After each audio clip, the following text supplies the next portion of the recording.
me before I got the deeper. If you made that mistake with me, Yeah. we'd be fighting. It's been some stories where musicians have wanted to fight me. They've been like, man, I don't like this dude, man, because I was so particular about how everything had to sound, and especially Yank Nation. Welcome back to the Creative War Podcast. My name is Kel Bailey. Thank you guys so much for deciding to listen to this episode. Today we have a special guest. I know I always say special guest, but if you're a part of this podcast, you are special. And I don't take it for granted. But today we have Warren Brown, a part of the podcast today. I want you guys to show him some love, make him feel welcome. But we're going to be talking about Ableton. We're going to be talking about stems, what to do when technology fails you. This is a really fun podcast that we had, and we're just going to jump right into the podcast. But let's welcome Warren Brown. So I'm glad to have you here. How you feeling, my brother? Doing good, man. Good. You got a little sound effects, man. That's dope, man. Come Yes, on now, sir. radio show, podcast, brother. Today we got Yes, Warren sir. Brown, though. I wanted to talk about technology and the church. I'd be watching your YouTube videos, and you have an incredible setup. And it's always intriguing how you're triggering, seems like a million things at one time. But I wanted to talk about that. And the fun fact, I don't know if you remember this. You were actually like one of the first people to actually show me Ableton, like maybe 10 plus years ago. Do you remember that at all? No way, bro. You don't remember There's that? no way no, bro. Look, when when did I do this? Listen, when I first like started getting into like Ableton and like figuring out how to run this stuff live, I don't know how we got connected, but I remember reaching out to you. I probably still got the Facebook message somewhere, and I was like, I remember us being connected like a few years ago through Facebook. I just don't remember showing you Ableton. Definitely not being the first person. yes, one of the first people.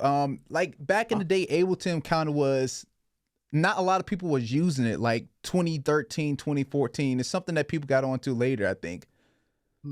So I was like confused on something, and I hit you up and I was like, yo, can you show me? I don't remember the exact question, but I was like, can you show me X, Y, and Z? And you was like, yeah, call me. And then I called you. I think we FaceTime or something. Yes, because I was at the Purple Church. Yes, you was at a church. I think it's coming. Yep, it's all coming back to me now, man. Yo, Yep. This is wow. It's crazy, right? But yeah, like, so before we get into the good part of the conversation, I want to talk about like just preparation for church. What does preparation for rehearsal and Sunday look like for you at your church? So as far as tech goes, now we were talking about the keys rig or track. Just trying to get my thoughts No, you're together. good. Let's talk about both. Tech rig. I know your rig is probably pretty much set up in place, but what does preparation look like in terms of stems, loops, deciding what sound choices you're going to use?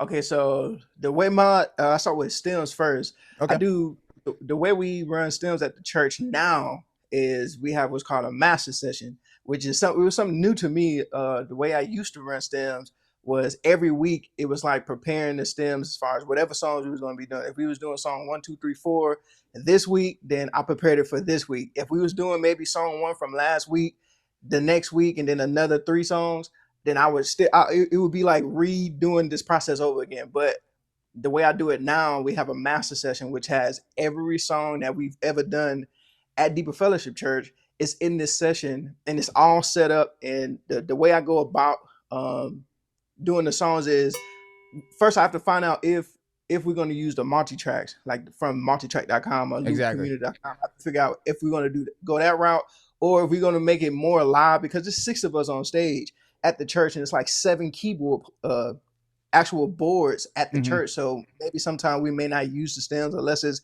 guitar heavy.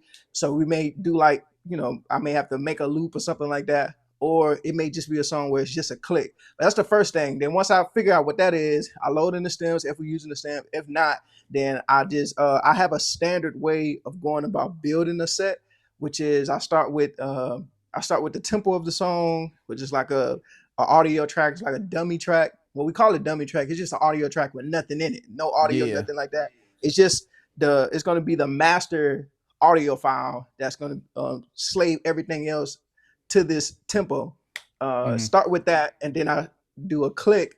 Right. Before I was using this program called, or this plugin called Foundations or Okay. whatnot, which is by From Studio to Stage, Will Doggett. Will, first of all, I gotta give a special shout out to Will Doggett. If y'all don't know who Will Doggett Shout, is, this dude on shout out to YouTube, Will. bro. Will was like teaching me back in the, when you say I helped you. Mm-hmm. Will was the one helping me and my homie Naju figure all of this stuff out on YouTube. But yeah, I was using his plugin. It was called Foundations. But now gospel producers John Mike has a Shout new out to joint John out called Mike. God Tracks. Yep. Yeah, God Tracks. So I have that. You can use it for guys and also for clicks. So we set the click up, and then after the click, we have like whatever guides, like God Tracks or whatever like the case is. Then I load in the song, and every song is in its own kind of bracket, a group or whatnot. But every song has that same layout where I have like a MIDI clip. Oh, I forgot song sections. So it's like I have a MIDI clip. It's a dummy clip, nothing in it. It just has the name of the song and it's the length of the song. Everything is within the same bracket or whatnot. Then I have the click. I have the tempo. I have the song sessions, and I'm doing all of this out of arrangement view.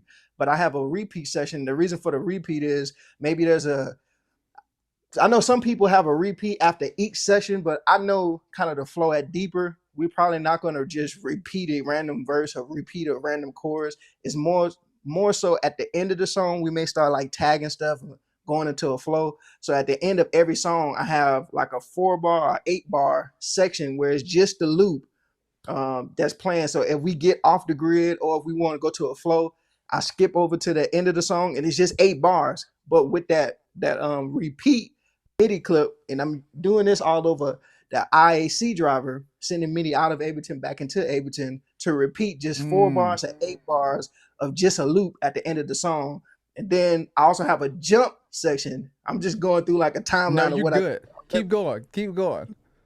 I have a jump section. And what the jump section does is because we have a master session, in the master session, the songs are already lined up. Like every time we do a new song, we just dump it into the master session, but we don't do the songs in the same order. So maybe whatever song we did on first week, maybe it's in the front of the section of the session, and maybe our song one for the week afterwards is in the back of the session, and then song two is like somewhere in the front of the section. So instead of reorganizing the session to line up with song one, song two, three, four in a linear timeline, what I ended up doing was creating what's called a jump section. And in this jump section, it allows me to jump around Ableton using a MIDI clip. So the same thing that the repeat MIDI clip is doing through the IAC driver, where it just the previous locator, I'm using the jump section to through MIDI to jump to different parts of the master session. So of song one flows into song two, but song one is in the back of the session, song two is in the front of the session. I use a MIDI jump clip to jump from this position of the timeline to the very front position of the timeline. And it's because it's linear, it'll sound like the songs are placed back to back. So I have that set up. Yeah. I have that set up. And then also it's we using Dante. Are you familiar with Dante Network? I've heard of it. It's something that, you know, if you're in the modern day church, is something you're going to hear a lot, but I'm not too familiar exactly the nuance of what it does. So my boss, actually, our technical director, he's challenged me to take the Dante courses to really learn Dante. But for a little synopsis of what it means is basically audio over internet. You're able to send audio through Ethernet, not internet, but audio through Ethernet across any building. I'm talking. I think a lot of large corporations like Disney or whatever the case is, they may be using something like this. It gets audio from one location, from like the front of the building all the way to the back of the building if you have a great network set up. But anyways, with that network, we're able to send audio from one computer to another computer. So I actually have audio channels within our master session that includes what's the channel is called Corey's Click and Corey's drum loops, and then there's Warren's Click and Warren's drum loops. And basically what that is our bass player at the church, Corey Harrison, he has a computer that's running all of our on the fly stuff. So like on the fly, what I mean by on the fly is like if we start flowing on the fly, Pastor may call a song, start singing a song, or Chris Lawson may start singing a song that's not on our grid. Well, he can tap out on his foot. He can tap out a click and then throw the click in and we can hear it. Well, we didn't want a situation where we had like multiple channels on our in our inner joint for like click from the stems computer, clicks from Corey's computer, click from Warren's computer. I can do the same thing from my keys rig. So what I Hmm. did through Dante was I routed the audio from Corey's computer into the stems computer through Dante, and then I routed the audio from my computer that's sending my click from my computer to stems computer, and it's going through the master session. So every time we hear a click, whether it's coming from the master session, Corey's computer, or my computer, it's all coming from the stems computer through Dante. I'm gonna just leave that there. And then Yeah. underneath all of that is the stems, multi-tracks, or whatever that case is. And like if we using drum loops, as far as like on the fly, I call them on the fly, meaning like Hmm. it's not necessarily a part of our sets or whatever. Yeah. Like if we It's do like a a free phrase flow. break, right? Any free flow stuff, it's gonna come from Corey's computer. He has on his computer, he has all our shout loops, like on the fly taps and stuff like that, free taps. And then the same thing on my computer. I have like a certain columns within my keys rig that the audio is routed to the stems computer for loops and click. So I know that was a lot, but I try to give Yeah. like a Listen, yeah, shameless plug to yourself. Warren actually does some Ableton lessons, and he can get yes, you man. right with like the setup and the configuration. So hit him up for that because hey, that's good. Appreciate that, Like man. I often tell people like I'm using Ableton at a very base level. Like I feel like there's a beginner level of Ableton where can get the job done. Then you have this advanced level that you're talking about where it's like layers on layers and everything is working together, Yeah. That So sounds what actually got me to that? Sorry, what actually got me to that point was back in 2013 to 14 when I was first learning it. Like the way I was running it then was kind of the way that it's kind of a normal way to run Ableton now, as far as running stems in the church and being able to jump freely, especially the church I used to be a part of. I had to have Ableton because there wasn't no such thing as singing the song from top to bottom and hopefully at the end of the song we start flowing. It was like once we started the song, you didn't know where we was going to the verse, the chorus, the vamp, the bridge. You just yep. Ableton is like a lifesaver. So Yeah. I was running in that kind of capacity, but then I got bored with that, bro. That's what led me to figuring out how to do all of the like controlling MIDI and like now I have like a watch that's sending tempo to my the Ableton sending tempo to my watch to match the BPM of the song. All of Wow. that stuff came out of using the iPads. All of that stuff came out of boredom. I was bored with just using Ableton like the standard way of just running tracks. I'm like, what more can it do? And I got into videos of like I don't do it much now, but I got so far deep into Ableton to where I was doing like they have these what's called light shows through Yeah. with the launch pads. Hmm. You get a Novation launch pad, a Kai, I think it's a Kai launch pads. You can do like light shows. You can program out MIDI. Same thing you do with a lighting grid at a church. You send MIDI to a lighting grid and it does whatever it does to the lights. You do the same thing with launch pads because it has different colors.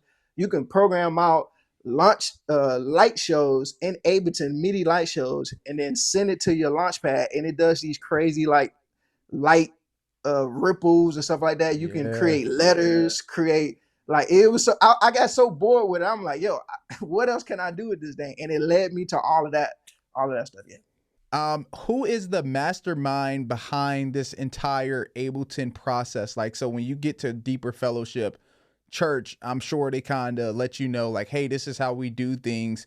How did you guys Mhm. get so deep into this process that now it's like, it's two laptops running, you got the watch going on. Like, how did y'all get there? All right, so it started with David Park. Gotta give a special shout out to this guy. Special shout out to him. They call him the Porter. And I Wow. mean, this ain't got nothing to do with Ableton, but if you hear this dude play, it literally sounds like a soundtrack. I be calling him Wow. Disney Channel. He don't like it. I be calling him Disney Channel because it sounds like you watching a Disney movie and he's playing this stuff live, man. But it started out with him when I first got to Deeper. I already knew like, the workaround with Ableton, but the way that the whole master session and all of that stuff, I wasn't running Ableton that way. It was like I was freshly every week creating a session, creating a session out of whatever we had. And if I so-called had a master session, it wasn't an Ableton session. It was the master folder with every individual song of Ableton sessions that I had. I would just drag them in every week.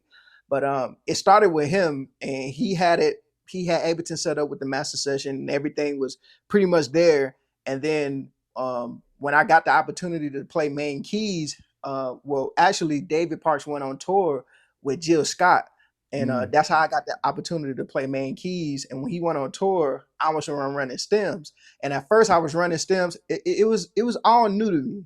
It was really new to me being at Deeper, because where the type of church I come out of, it was atmosphere driven, but not to the extent of like how Deeper is atmosphere driven. Like where I came from was really, really churchy, really churchy. And I got the Deeper, and it's more so atmosphere driven, like an urban worship. Like it was a culture shock. So at first my main thing was trying to learn like how to play the Deeper way. You know what I mean? And kind of not let go of my churchiness, but I had to put that to the back burner so that I can kind of learn the flow of how Deeper operates. So I was running Ableton the same way that David was running it. And then it got to that point. And I think this happens to me. I think this happened even when I was playing music, how I got from playing like piano to playing bass and playing organ. I got to a point where I was bored with like setup. So I think I officially started playing last year. My first service playing was maybe February 5th, was like my first Sunday playing main keys, and I was nervous as heck. My only attention was making sure play these parts right and try to get this atmosphere thing down. So I was running Ableton regular. Once I got into the flow and the feel of how everything was working, I got bored. I'm like, okay, what else can I do to like, because I didn't want to feel like I'm just doing the same thing over and over every week. I wanted to like create something new, something be creative. So I was like, well, let me start incorporating controlling Ableton. And I wasn't using Ableton for keys rig. I was using MainStage. So I was matter of fact, David had gave me his template for MainStage, and I was using all his sounds and stuff like that. And I was using Ableton strictly for running stems. And then I had that's when I came up with the idea. I'm like, we do a lot of flow stuff at Deeper. And I'm like, like we a lot of the flow stuff we was doing, it can turn into like records. Sometimes when we do a lot of flow stuff, like Chris may write a song on the spot. Something may come to him on the spot. I'm like, this stuff we need a way to keep like track of tempo, so that when we're flowing, it doesn't seem like we start here and then because it's feeling so good, it starts speeding up, or it get to a point where it feel like, okay, we've been here for a while, so then start slowing down. We need like a consistent tempo, so it was straight. So that's when I came up with the idea, like, let's create an on the fly click. And then it went from that to, okay, let me try to control Ableton strictly from my iPad now, since I'm using my keys rig with MainStage. And it went from that to Leonard Ray Jarman. Yes. Leonard Ray Jarman he'd been coming down since before I came. But I think one day I had asked him, because I was like a kid in a candy store. I'm looking at this dude play all of these instruments. It's like a spaceship. I'm like, I've never seen this with my own eyes. I've only seen it through social media.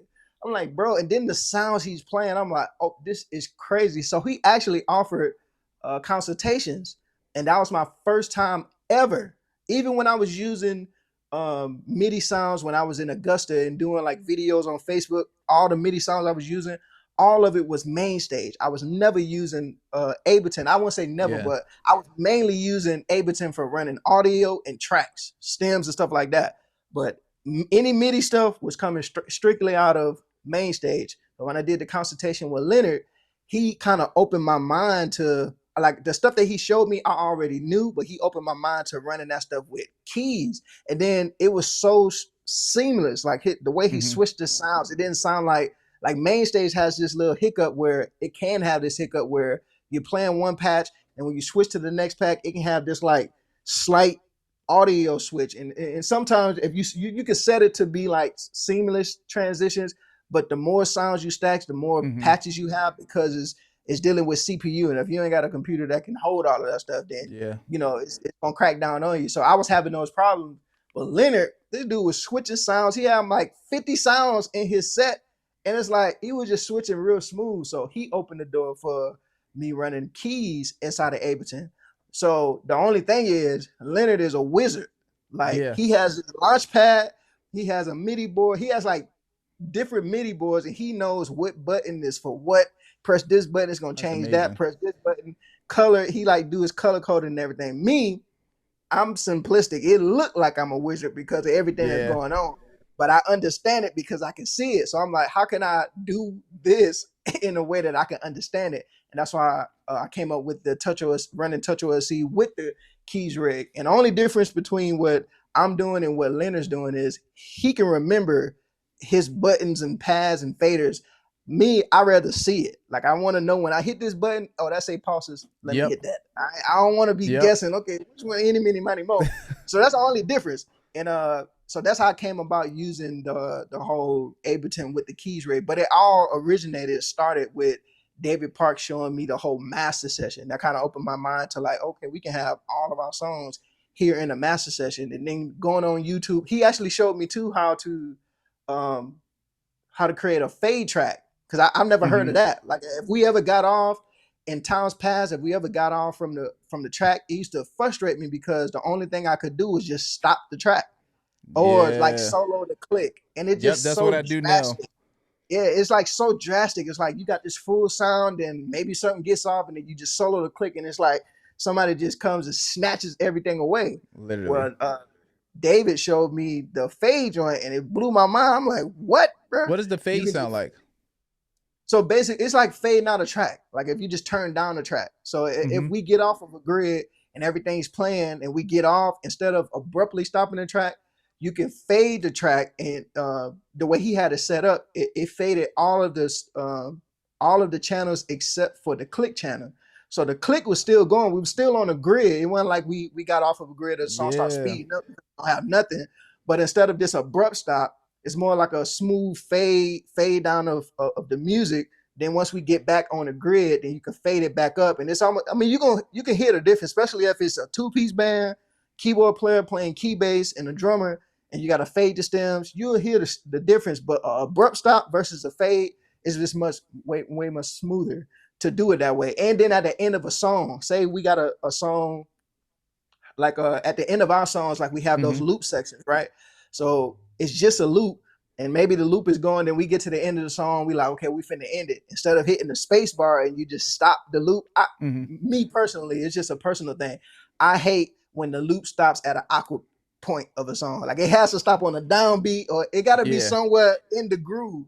So with the fade joint though, once you hit the fade, it takes away that whole like stopping the loop on a downbeat or abrupt stop. You can kind of fade the loop to stop, and it's just really smooth. But he showed me that. I never seen that before, and he showed me how to do that. So then I went on YouTube, went to my go-to guy of learning learning Ableton, Will Doggett. And of course, he has some video on his channel showing about the fade joint, and he actually has a community from studio to stage community where you subscribe to it, and yeah, you get like certain amenities and stuff like that. Yeah, but I think I hope I answered your question. Bro, listen, you just opened again. I said this in the beginning. I'm using Ableton at a base level, like basically how you was using it at your last church, you know. Yeah. And again, we're not stem heavy at my church, so a lot of our stuff is just straight up live. But like to hear everything that you guys have going on is like, it makes me excited. It lets me know that, you know, the possibility is there to really go super, super far in Ableton and make it make sense, you know? Hey, if you're still enjoying this video, I want you to hit that like button for me. And I want to let you guys in on something. So I am a part of Sweetwater affiliate program. So basically what that means is if you click my link below and you're looking for some new gear to buy, just by using my link and adding something to your cart and actually checking out and buying it, I get a small percentage of what you buy. So that is a way that you can kind of support me and support my channel further. So the next time you consider buying some new musical gear, consider using my link. All right, let's get back to the video. Part of why I wanted to have this conversation as well, what does it look like when you guys mess up with all of this technology, or has that ever happened? Embarrassing story that I want to share is I was doing a gig with a guest artist. He came in town. I got called to do the gig or whatever. It was on a Sunday morning. Mm-hmm. And long story short, I'm using Ableton. You know, I got all my stems, everything loaded. Rehearsal went good. The first service went good. Second service, he has a single song right before the preacher gets up to preach. And it's like his new single. He looks back at me, and he's like, "We good?" I'm like, "We good." You know, they introduced him. In the middle of introducing him, I don't know what happened. I checked my Ableton settings, made sure everything was good. The whole entire session just crashes.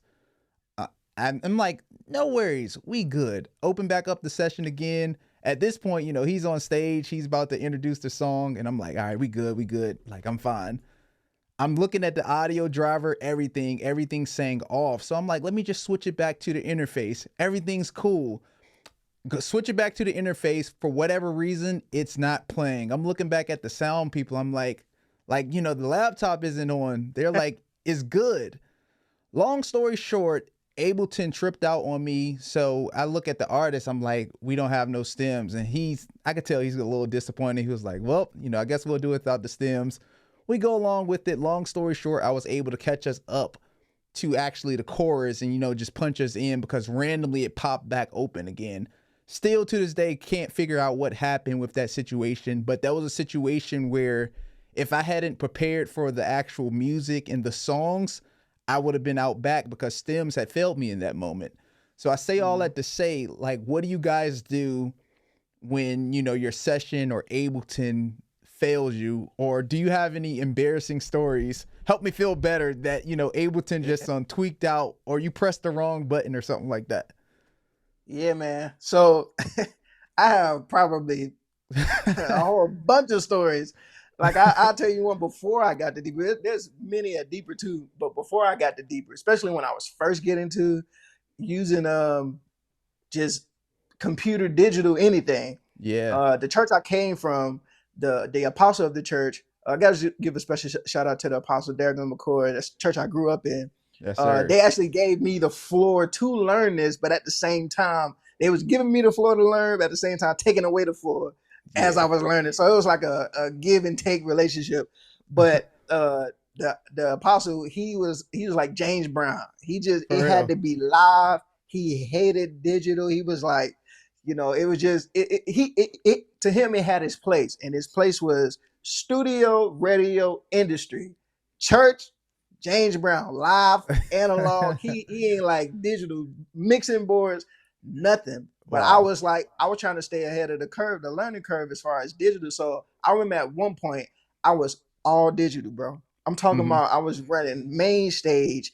I didn't have an actual board, like a hardware board. Now I keep Mode FX8 around me somewhere or some type of actual board. But then I had this, I think it was a M Audio, this huge 88 M Audio board. It had a bunch of knobs and faders on it, buttons on it. I had like 3 MIDI keyboards. I had that one. I had another one stacked on top of it. Then I had a small M Audio oxygen board stacked on top of that. I was running all MIDI.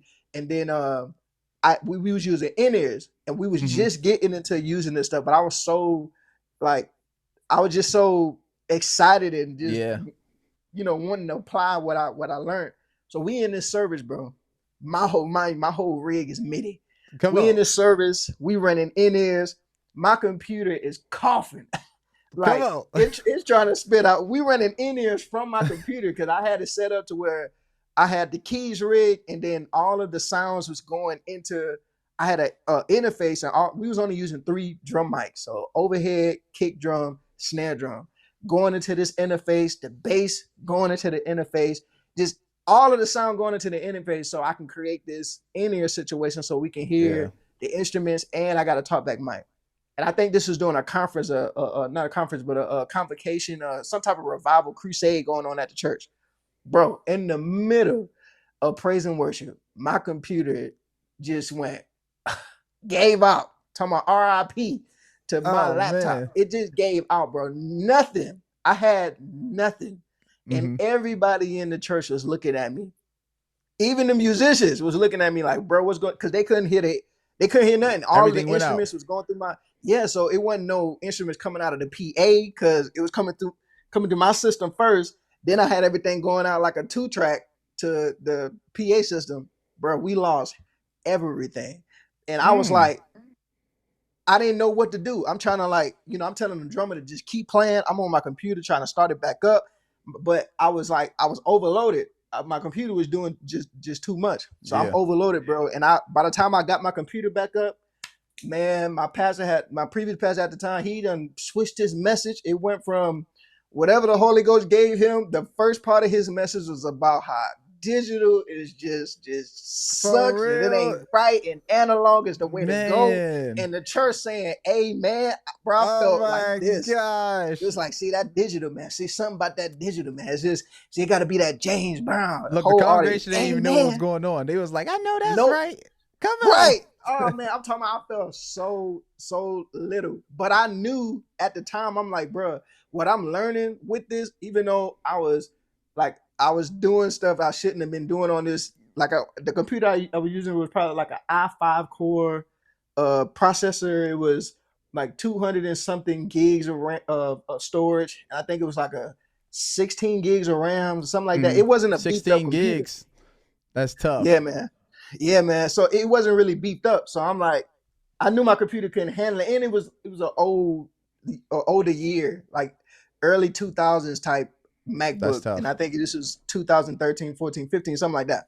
So that taught me something. I didn't end up getting it back up until later on in the service. And by that time, they had took all the instruments out of my interface, plugged it back into the speaker. But I felt like this small. So I went home and I went on YouTube and I figured out how to do a redundant setup.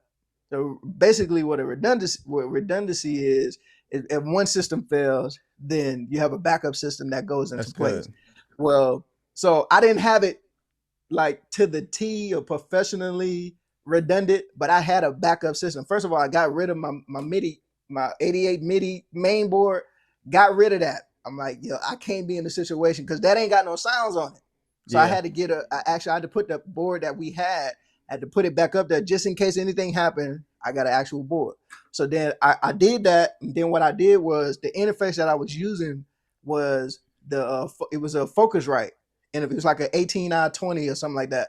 Focusrite. And the way those work, they have, you can have it to where the input is reading from DAW or the input is reading from analog input. So you can have it switch between DAW or analog. So I went and read up about that. So I had some custom mixes with just the instruments going straight into the interface and coming straight out. This custom mixes already done. And then I had my main out 1 and 2 was like a custom mix, audio, straight analog sound coming into the system, going out of the system. Then my audio output 3 and 4 was DAW. So whatever was coming out of the DAW, and I like, the DAW had the plugins on the EQ on the drums, made it sound real better.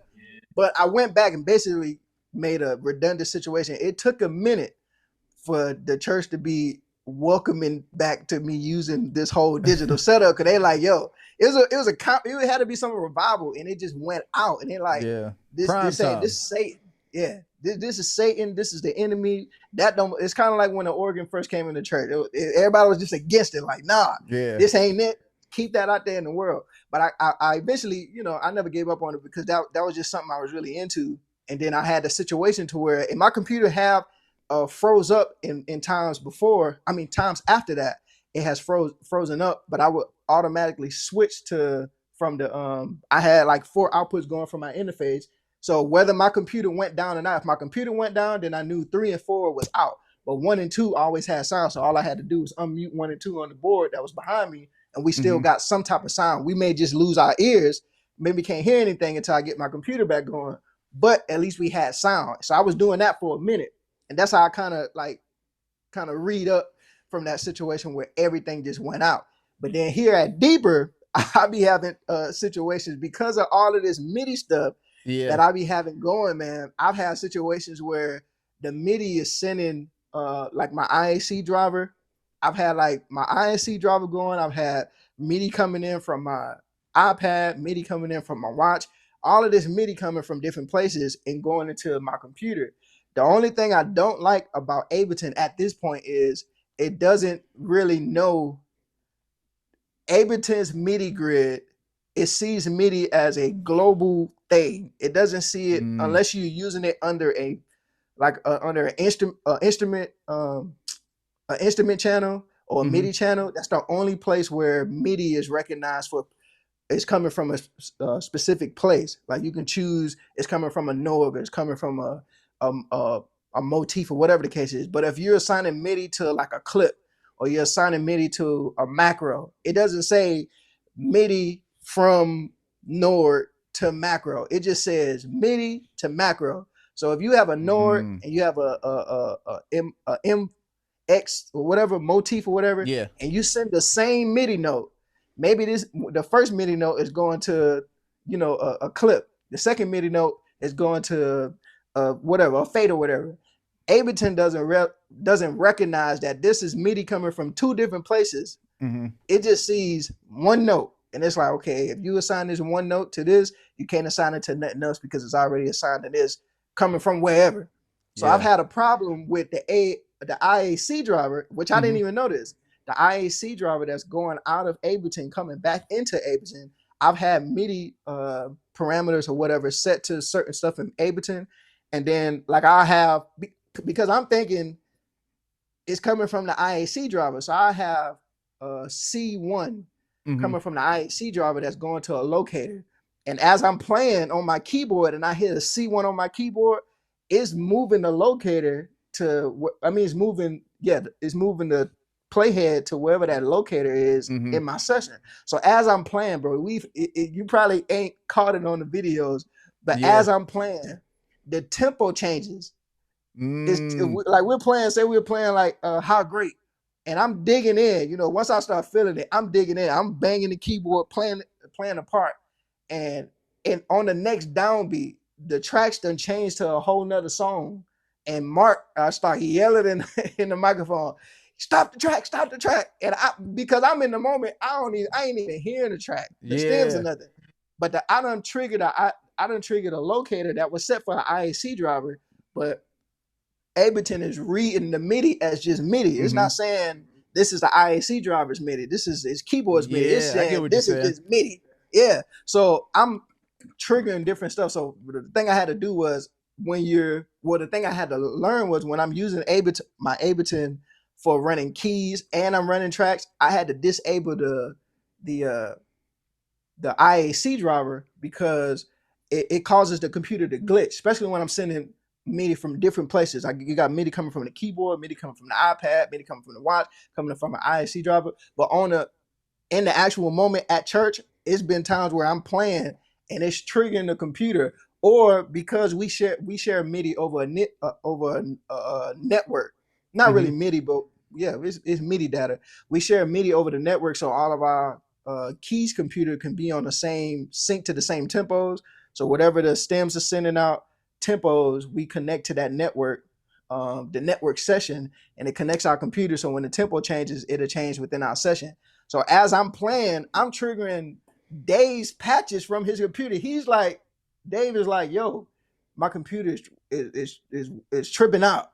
And he's like, bro, it's just changing patches. Like it wasn't doing it. It's just changing patches. Then I noticed because we're connected to the same MIDI network, the MIDI that's coming out of my computer, the IAC driver, which is sending MIDI out of Ableton back into Ableton, for some kind of strange way, it's sending that MIDI through the network session and it's controlling his computer.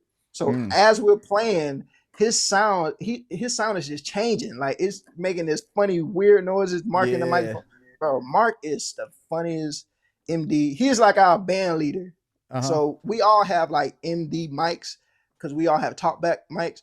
But Mark is the like final say so. He's like, okay, if we call something out and it doesn't work, Mark would be the person like, okay, let's hold off on that. He's the final say so. Mark is the funniest MD band leader ever, man. Like as all of this stuff is happening, whether the stems done went off or because I have, like I told you before, I have the jump MIDI channel where I can jump between the songs. Mm-hmm. Well, it's been times where I've forgotten that maybe when we did this song a certain week, I had at a certain moment of the song, the transition, I've had it to jump from here to there. And maybe because it's in a master session, I don't change it until we get to the certain week. And then, you know, we figuring out whatever songs we're doing. So in the middle of the song, the tempo just start changing. And Mark, he's like, he's the type of MD to where, and he's the type of MD to where if you make a mistake, it's better to make it with him as your MD than me before I got the deeper. If you made that mistake with me, Yeah. we'd be fighting. Lord. It's been some stories where musicians have wanted to fight me. They've been like, man, I don't like this dude, man, because I was so particular about how everything had to sound, and especially Yank Nation. It's been moments me and my brother was about to fight right before we done went live. Me and Sean up and about to fight each other. We arguing, hit that live button. What's up, everybody? I'm like, they got my brother Sean Brown. He's smiling before that camera came on. We was about to knock each other out. You know, it's funny. It's because I'm so particular. Yeah, I don't see you as that person. Man, dude. And now I've never been. I mean, let me correct that. I'm not the person that's like really like if you hit the wrong note, we about to fight. It's just once we done practice it, and then especially in the heat of a moment, like in those times when me and my brother got into it, we done rehearsed the night before, did the whole set. Now we just running it before we hit the live button on the camera, and he just keep messing up on the same part. And I'm like, I have this thing to where I don't fuss. I just give you this death look like. And it can be disrespectful to some people. I got you. Yeah, that's just me as an MD. I've had stories from the previous church I came from where the musicians like, man, this dude ain't no fun to play with. Because it's like everything had to be, if the drummer didn't go to the ride at a certain time, I would just turn around and just look at him like, oh, if he didn't hit the cymbal on the downbeat, he missed the downbeat by a little bit, I'm looking back like, yeah, bro, if I call something out, I'm like 3/4, and then you didn't do a 3/4 right when I called it out. I'm like, I done got way better now, and it's thanks to Mark, bro. I've seen how Mark has MD from the drummer's position, but even with his the type of caliber of musician that he is, and the stuff that he's done, the people that he's worked for, it's like all of the mistakes that I've made that you should have been looking at me like, bro, what are you doing? Like, hey, come get somebody else to play. Mark, he's been this a great leader in that aspect, but he'll clown with us. Like, he'd be like, Warren, you good, man? You got you got the trash? You need somebody else to run it? I'm like, nah, man, I got it, man. It just all the new stuff that I'm trying to do or whatever. He's like, hey, let's just try not to do that for this service. Let's kind of work that in real quick. Just make sure we got it right then. Me, I'm like, bro, what are you doing, bro? God, dog, bro, listen, bro, I'm trying to tell you. Yeah, but yeah, man, those are those technology things that have happened on the spot. It's been times where I've right before we started the service, my computer, the keyboard for the computer has died because it's wireless. We use a wireless joint. It sits on top of my Nord keyboard. It died right before. We do like a 5-minute music interlude before service starts, just kind of get the energy flowing or the atmosphere set. And right before we was finna start the first song, that giant died. And I went to cue the first song, and it's not queuing. We holding on to one. Mark like, Warren, you good? Warren, you good? I'm like, bro, it's dead. Bro, it's dead. Like, all right, let's just start the song. He'll just like count it off. We'll go into the song. I'm playing with my left hand. This is where that loop will come in. I'm playing with my left hand. Once I done tapped out like whatever tempo Mark is at, depending on what the song is. If it's not that complicated, I will loop whatever I'm playing my left hand, then go hook up the joint, the computer keyboard to the charger that's on the computer. And then as it's charging, then I'm trying to like type in the code, the swipe joint for the code for the computer, getting the song, trying to figure out where we at on the time joint. And once I get it loaded in and we back on the grid, well, first of all, you got to fade it because you don't want the abrupt music come in. So I fade the track down. And then as you know, I see we on the grid, I fade it back up. Mark give me that thumb up or he point that stick at me. I know I'm in the game then. I turn that loop off. We back in there.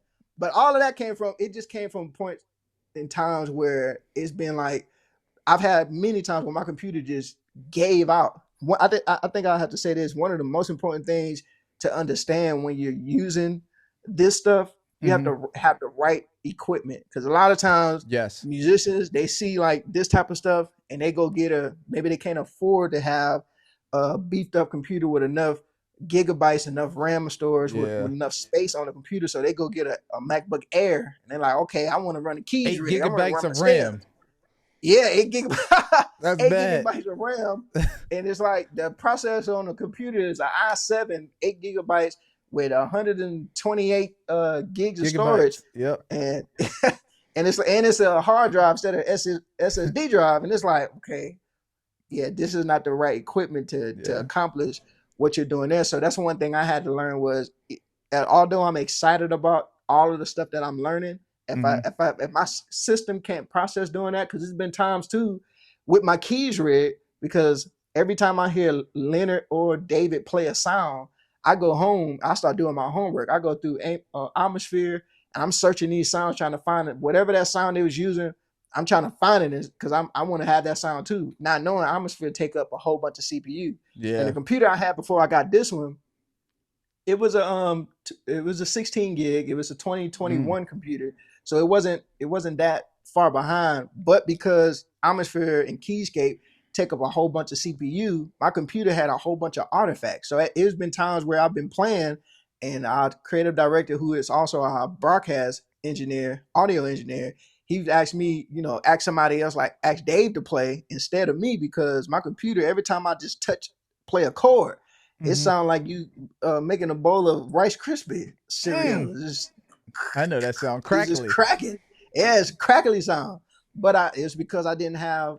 I was what I wanted to do. I didn't have the equipment to be able to do that. So, musicians that's out there that want to be able to, even if it's just running stems, or if you want to get into running keys with your computer, just make sure what it is that you're trying to accomplish. You got to have the tools to be able Yeah. to do that. Because if not, you'll keep running into a brick wall or whatever. And you can learn from it. But hopefully, the thing you learn from it is let's update this Yeah. computer so that we can be able to do what it is that we need to do. Yeah. Yep. Because you will fall to the level of your system. So if your Come on, system man. ain't there, you can't get to where you need to be at. I think what I'll say to that is, because someone is probably listening and they're saying, well, where do I start at? I think a great place to start would be ideally, and you can tell me if you agree or not, is 32 gigabytes of RAM. That should be base Yep. level. Yep. And then storage, if you can, minimum 1 terabyte. 1 Yep. terabyte, 32 Okay. gigabytes of RAM. Preferably, maybe a computer no later than 2020. I think you can get away with it if it's older. But I know the M1 series, Yeah. kind of cover some of those issues that, maybe the other MacBooks had with, just being able to run on them cores and stuff like that. Yep. Yeah. So Yep. I agree. You just described my computer, brother. That's what I got. there we go. 32, 1 terabyte. This is 2023. There you go. With it's an SSD terabyte joint. Yep. It's an M2 Max Yeah. chip in there, processor chip. So yeah, man. Yep. No, that's good. Yeah. Look, there's so many more questions I want to ask you. Like, Come you on, make brother. me want to fly out to Deeper Fellowship and just check out y'all setup and just sit back Yo. and, hear And y'all the one dope Sunday. thing is we get it almost like every week. There's somebody visiting from out of Really? town, or somebody that's in town that have seen like the deeper streams, or they've seen like what I post on Instagram, the videos of my setup or whatever, and they've come to enjoy the service. And after the service, we chop it up, man. We come up to the station, they check it out. It's the computer is the power horse. The iPads, when there's nothing special about the iPads except for the fact it's controlling the computers. It's the computer. Without the computer, really, I'll hold deeper. I probably shouldn't even say this, because if somebody wanted to just hate us and just want to, like, I want to destroy everything that they got, No. you take out our network, we done. Yeah.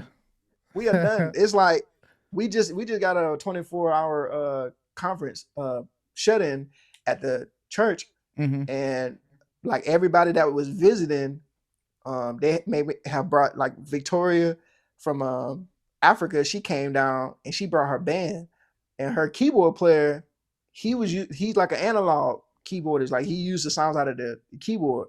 Every setup at the church outside of the organ, like the keyboard on top of the organ and our aux station, we have the montage, Mm-hmm. but everybody that plays up there basically uses our computer for everything.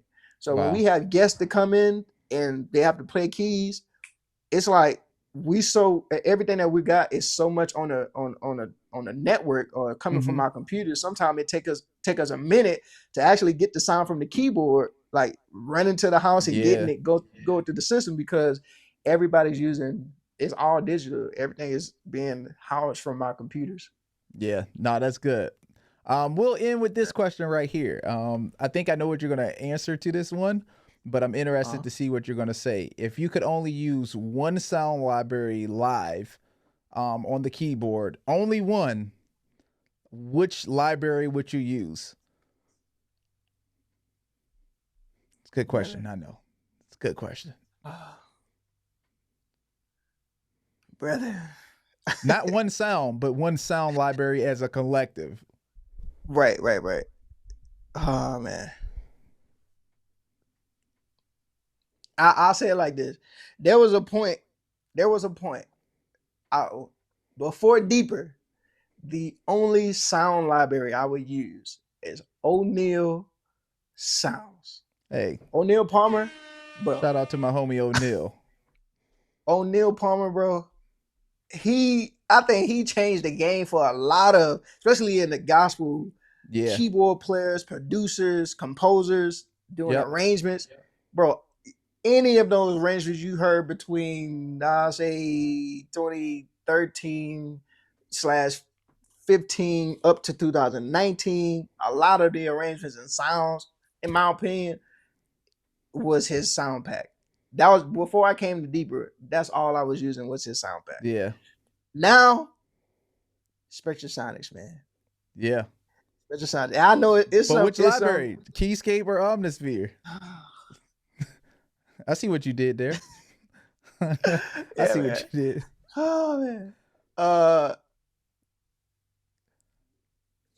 I'm gonna go with Omnisphere only because there's variety. Keyscape is only pianos. It's only piano. So if I was in a situation, I can only use one library of sounds, I would choose Omnisphere, because at least the keyboard that they have, even if it's a Casio, it has a piano. I'm gonna try to make that piano work as much as possible. But the Omnisphere sounds, bro, there's not a lot like it. Now, I will say, gospel producers, the stuff that they've been releasing with the Peculiar Sounds and the Juice Joint, they've been releasing some dope, straight out the box, just fat, nasty, dope synth sounds. But in the situation that I'm in at Deeper, that wouldn't work, because it's atmosphere driven. It will work for a lot of our up songs. Matter of fact, I've posted videos on my YouTube channel and my Instagram channel showing me programming some transitions at the church, and all I've used was gospel producers plugins. But as far as atmosphere, worship sounds, Keyscape, man. I mean, Atmosphere. Yeah. Hey, shout out to gospel producers and John Mike. I think they're doing a great job over there creating products for the community. Yeah, I'm actually right now I'm in a situation right now. I have a live recording this Saturday that'll be going in Tampa. It's August the 10th, I believe it is. August the 10th. And I'm doing playback, but my good friend Darius Washington, he asked me, like, if you want to do some aux stuff, you can do some aux stuff. And I've thought about, because the band is retarded, bro. We have Mike Burrell. This is my first time actually meeting Mike Burrell. I was starstruck, but I was trying to keep my composure. I was like, bro, this dude's a regular person. He's regular, like really regular. And it's so dope that these guys, the caliber of musician they are, you get around them and you would think like their conversation would be about this, would be about that. They'll be talking about music. They'll be talking about this person, talking about this person they play with, this engagement they've done. Yeah. Bro, this dude talks about Jesus, bro. It was so inspiring. Like, he was I talking love about that. the word. He was quoting scripture. He was talking about God. I'm like, I love that. This is like so inspirational as a musician that you can, it's okay to talk about Jesus to your friends and other fellow musicians, and I don't love have that. to make it about music to, you know, to whatever. But you got Mike Burrell, you got Kenny Shelton on organ/aux, you got Chris Payton on lead guitar, you have Matt Ramsey on bass guitar, you have David Bell on guitar as well. Then we got my guy Terrell, I think his name Johnson, Terrell Johnson or Terrell. His name is Terrell J on my phone. He's from Jacksonville on drums. I'm like, bro, who recording is this? I'm not finna touch. I'm not. So Darius Washington, he's releasing well, he's doing a live recording. He's releasing some music from this live recording, and it's gonna be like, he about to go it's crazy. Gonna be like, yo, he got an all-star band. So he got like, a squad. you know, if you want to play some Ox stuff, I'm like, Ox, what I'm finna do? I hit up John Mike. I said, bro, what I'm finna do? I'm finna run these stems and I'm finna play God tracks. That's what I'm finna do. Because John Mike talked about how he was looking for, he said it'd be cool if somebody actually played God tracks live. Like, actually, like when you get to a verse, like hitting the key for verse or triggering a verse 2, 3, like actually triggering it. So instead of playing Ox, I'm finna have my guitar with God tracks MIDI to that joint, and I'm finna be triggering these God tracks for this concert, because I ain't touching the keyboard with Mike Burrell and Kenny Shelton. I'm definitely not finna do nothing. Matt Ramsey, oh my God, bro, this finna turn to a whole nother conversation. These dudes he got a superstar team, man. It's an all-star team. I can't wait to hear that record. That's like again, as you mentioned, an all-star lineup. Like, those are like some of my favorites right there. Yeah, bro. And one of the things I do when I get around like other musicians that are like high caliber, in my opinion, that's really dope, well-rounded musicians, one of the things I do is I don't ask a lot of questions related to music. I don't ask a lot of questions related to music. I try to figure out their mindset. How do they think? I was watching Mike B, and I'm just seeing how he think, because I know he can play. I mean, I told he played something on the keyboard. I was like, yo, this ain't Facebook, so I can't rewind. So you're going to have to play that one more time, brother. Like, what the heck was that? But it's like, you know, they can play, but I want to know, I want to get in the mindset. Like, what are you thinking? Like, with this rehearsal, we had some hiccups that happened, especially with the storm going on right now. And I'm just watching him operate. I'm like, yo, this dude was like timely, and everything he was doing, like how he was calculating with all of the pieces that he had with Matt on, it was just me, Mike, Matt, and Chris yesterday, but he was calculating the pieces that he had. So he's trying to figure out like, okay, how can I mesh all of this? Like, the greatness that's around us, how can I mesh this all together so that we all sound good together as one? And then seeing Chris Payton, just seeing how he processed learning. Like, I know the dude can play. I've seen him on the, YouTube videos playing, but just seeing him process music and how, like, we was learning this intro, and I'm seeing how he's processing, like how he go about counting. Like, the first half of it is in 5/8, then it switches to 6/8, then it switches to 4/4, and I'm just seeing how these dudes process, like how they process just going about, how they think about music, in a situation where they're doing a live recording. What's their thinking process outside of just music? Like, what are they thinking about? All right, we had a little bit of technical difficulties, but again, we definitely appreciate you being a part of the podcast today. It's definitely been a fun, encouraging conversation. Let everyone know where they can find you at as well. Yes, sir. So y'all can follow me on Facebook under Warren Brown, on Instagram, Warren_Brown_ the musician, and on YouTube, Official Yank Nation.